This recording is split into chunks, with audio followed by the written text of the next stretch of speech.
இந்த சிறுகண் பீளை மூலிகையை பார்த்தீங்கன்னா பூலாம்பூ அப்படின்னு சொல்லுவாங்க. ஒரு சிலர் இதை கூரப்பூ அப்படின்னு சொல்லுவாங்க. ஆனால் நிறைய பேருக்கு பார்த்தீங்கன்னா ஊர் பக்கம் இருக்கவங்களுக்கெல்லாம் பொங்கல் பூ அப்படின்னு சொன்னால் தான் இதை ஐடென்டிஃபை பண்ணுவாங்க. இதுக்கு காரணம் என்னன்னு பார்த்தா, பொங்கல் பண்டிகை போது ஊர் பக்கத்தில் காப்பு கட்டுவாங்க இல்லையா, அப்போது ஆவார கூடவே வேப்பிலை இலையோட இந்த சிறுகண் பீளையை தான் பயன்படுத்துவாங்க. இதனால் பொங்கல் பூ அப்படின்னு சொல்லுவாங்க.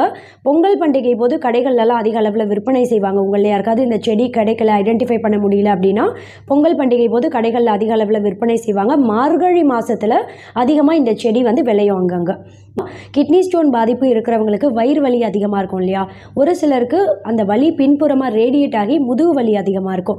வயிறு வலி, முதுகு வலின்னு எல்லாத்தையும் சீக்கிரமே அந்த நோய் அறிகுறிகள் அந்த தீவிரத்தை படிப்படியாக கம்மி பண்ணுறதோட மட்டும் கிடையாது, சிறுநீரக கற்கள் இருக்குது அப்படின்னும் போது அதையும் இயற்கையாகவே கரைத்து வெளியேற்றம் செய்கிறதுக்கு இது ரொம்பவே உதவியாக இருக்கும். சிறுநீரகம் மட்டும் கிடையாது, நம்ம உடம்புல இன்னும் ஒரு உடல் உறுப்பை ஆரோக்கியமாக செயல்பட வைத்து அந்த உடல் உறுப்பில் தேங்கி இருக்கக்கூடிய கழிவுகள் அத்தனையும் வெளியேற்றம் செய்யும். அது என்ன உடல் உறுப்புன்னு கேட்டிங்கன்னா கல்லீரல் உறுப்பு.